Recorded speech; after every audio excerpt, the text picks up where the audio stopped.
Over here on your left, Kyrie. Righty. You seem to tweak your ankle or your foot. Normally you wait around with the guys and leave. You headed straight to the locker room. Can you give us an update? Yeah, turn me on. Does anyone say anything about his plaid or flannel, whatever the... Robert over here in the third row. Robert McDowell, Black Sports Online. LeBron, central thing of the turnovers that you had talked about earlier in the series. Only had 2 in the last game, only 1 this game. Do you believe that, talking about efficiency, you think that has helped with the back-to-back 41-point games? Well, I mean, we know we can't turn the ball over versus team.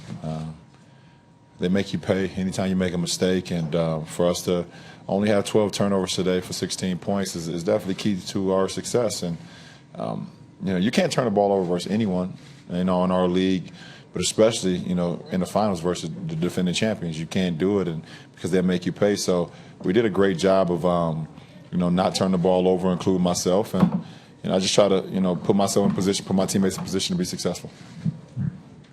Chris on the left side. I probably won't get asked a lot of questions, so it's cool. Chris Haynes, Cleveland.com. LeBron, what have you, when you guys were down 3-1, to these guys that's on the left and right of you, what did you see in them, or what do you see in them as a player and a person that gave you so much belief that you guys can put yourself in position to do what you're doing right now? Well, I mean, we just focus on the next game. We focus on the next minute, and we focus on the game plan that we had to master up to try to even get to the next play, and it wasn't even trying to get to a game 7. We was like, okay, well, once we went to game 5, we went out there and being down 3-1, we was like, okay, well, we got to go home anyway, so let's go home and play in front of our fans, and we was able to do that. And tonight, these guys were, unbelievable. Once again, Double T's energy and activity, his level, his rebounding, obviously giving us extra possessions, but his defensive rebounding from the beginning was at an all-time high level for himself. Even though as great as he is, he was spectacular tonight. And Kyrie, just the floor general, he does what he does. I mean, it's no surprise what he does, and we put ourselves in position to be able to be in the game 7. Tim, standing on the right. LeBron, you've been in the Game 7 in the finals once before, on your home floor then, of course, but home, road, one chance to win this championship. Will the locale matter to you whatsoever? I'll take it. It don't matter to me. Like I told you guys the other day, it's two of the greatest words in the world, and that's Game 7, so I'll play it anywhere.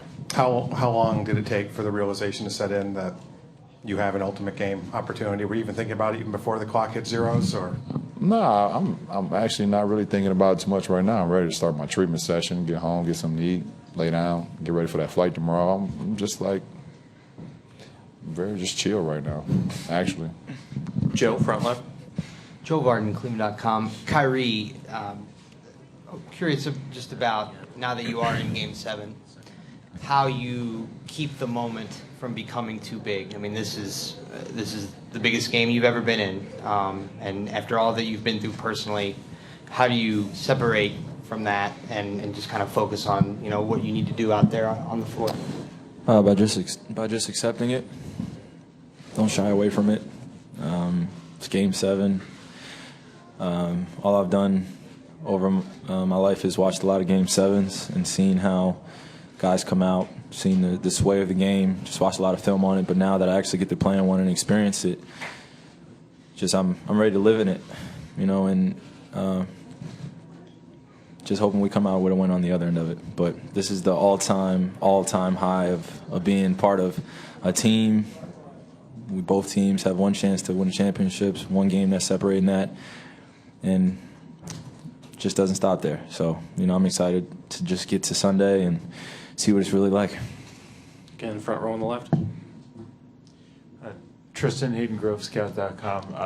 What do you think allowed you to be so successful tonight? What was your mindset coming into the game? Like LeBron and Kyrie say, be a star in your role. Be a star in your role, and for me is high energy, use my motor, just play hard, be relentless on the glass, and that's what I bring to this team. That's my job, and just be a star in your role. And I try to do that every night. Did you feel that you had a kind of a connection with LeBron? You know, he was throwing the alley-oops. It seemed like it was kind of just easy at one point. I mean, was there something that you saw in the defense that kind of allowed that play to continue over and over again? He's a great passer.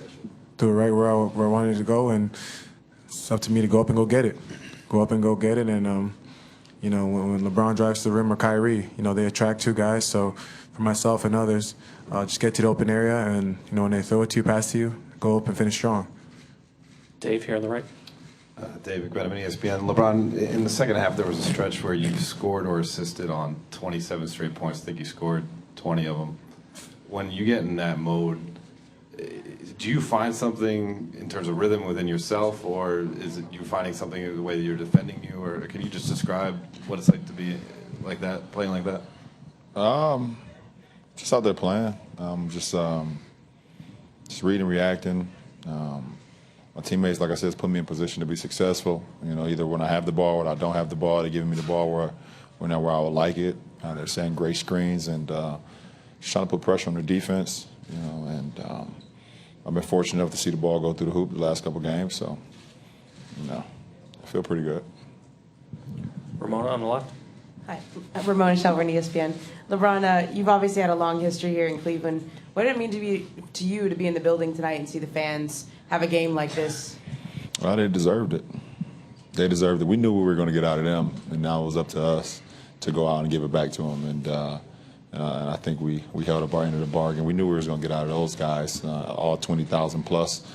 They was phenomenal from the time we ran out on the floor. So they deserved tonight, and you know, it was special to be out there for them. Do you allow yourself to feel that, the emotion of it being from here? Nope, I don't. I just play. I know what I put into the game. I know how true I am to the game. I know how true I am to these fans. So, no, I don't let it get to me. Mark, couple of rows back. Mark Schwartz, ESPN. Kyrie, you kind of laughed a little while ago when Dave said that LeBron either scored or assisted on 27 straight points. Being in the game with him when he has a run like that, what is that like for you as another teammate? Special, very special. You try not to sit back and watch because you're trying to make sure that you create space for him and able to give him outlets when he needs it.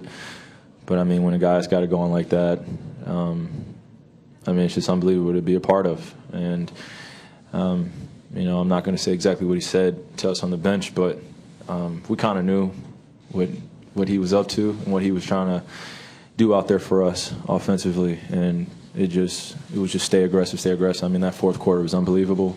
When he's playing in between, like that mid-range and outside and driving to the rim and also creating opportunities for all of us, makes the game a lot easier.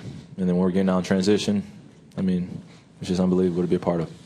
LeBron, people now will say that you and Steph Curry are the two greatest players on the planet, but they don't necessarily determine which one is the best. You've competed so hard in this series. You seem to take special delight sometimes in blocking a shot.